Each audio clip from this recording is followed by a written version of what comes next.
Bonjour, je pense que vous m'avez tous reconnu, mais je me présente quand même, je suis Albert Einstein. Je suis né en 1879 à Ulm en Allemagne. Ma carrière a atteint son apogée en 1905 lorsque j'ai publié 4 articles qui ont révolutionné la physique. C'est d'ailleurs de ces 4 articles que sont extraits l'équation très célèbre E égale mc2. Je suis décédé en 1955 aux États-Unis. Aujourd'hui, nous allons parler d'algèbre, et plus exactement des équations, un domaine qui est très cher à mon cœur. Les équations est une création mathématique élégante qui permet de comprendre l'univers, de comprendre l'infiniment petit et l'infiniment grand. Je vous laisse avec votre professeur qui va vous guider pendant cette vidéo sur la résolution de ces équations. Merci beaucoup, monsieur Einstein. Nous allons voir d'abord comment utiliser la calculatrice pour résoudre des équations du second degré. Pour résoudre notre équation, nous pouvons aller sur le menu graphe, rentrer l'expression de notre fonction et de regarder quand est-ce que celle-ci coupe l'axe des abscisses et noter la valeur de x1 et x2. Mais nous allons voir ici une autre méthode en utilisant le menu équation.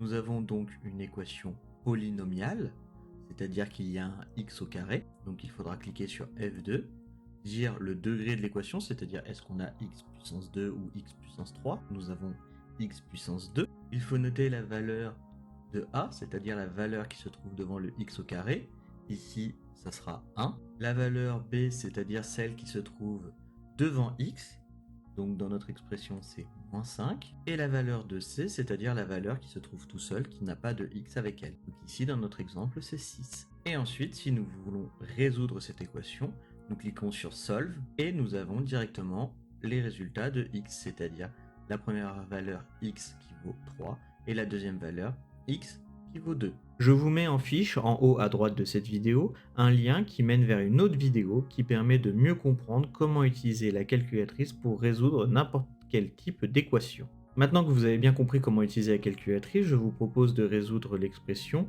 2x au carré moins 5x plus 2 égale 0. Vous pouvez bien sûr me mettre en commentaire de cette vidéo vos réponses que vous avez trouvées à l'aide de la calculatrice. Maintenant, passons à une méthode que je dirais plus traditionnelle, c'est-à-dire en utilisant la racine carrée. Si nous voulons résoudre l'équation x au carré plus 3 égale 6, alors il faut commencer par écrire donc x au carré.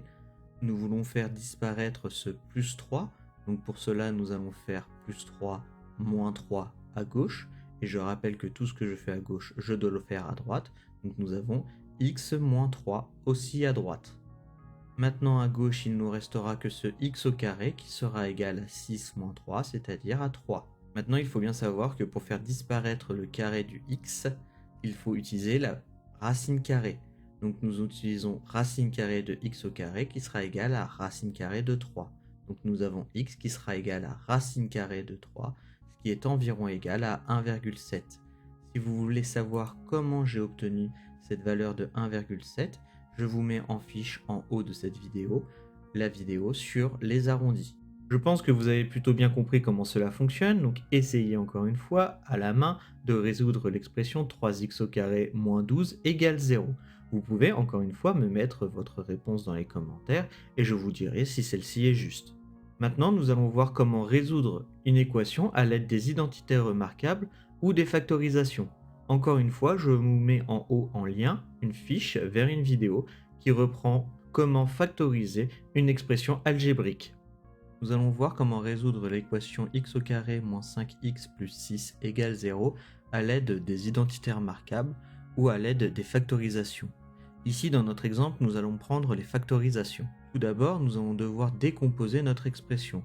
Pour cela, nous allons écrire x au carré moins 5 qui peut être décomposé en moins 2x et en moins 3x, plus 6 qui sera égal à 0, l'expression du haut est la même que celle du bas. Ensuite, nous allons pouvoir mettre en facteur x, car nous pouvons voir que nous avons x facteur de x moins 2, et aussi, dans la partie de droite, mettre en facteur 3, car nous avons 3 facteurs de x moins 2 également, qui sera égal à 0. Nous pouvons voir alors que nous avons deux fois le même facteur, ce x moins 2. Donc nous pouvons au final mettre ce x moins 2 en facteur de toute notre expression. Donc nous aurons x moins 2 multiplié par x moins 3 qui sera égal à 0. Nous avons donc le produit de deux facteurs qui est nul. Et c'est à ce moment-là qu'il faut utiliser la phrase qui est à connaître par cœur, c'est-à-dire le produit de deux facteurs est nul si et seulement si l'un des facteurs est nul. Donc nous avons x-2 qui sera égal à 0, ou alors x-3 qui sera égal à 0. Il ne nous reste plus qu'à résoudre ces deux équations, ce qui nous donne x égale 2 ou x égale 3.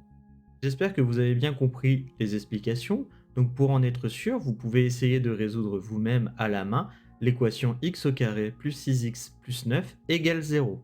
Bien sûr, essayez de le faire à la main sans utiliser la calculatrice, cela serait bien plus intéressant.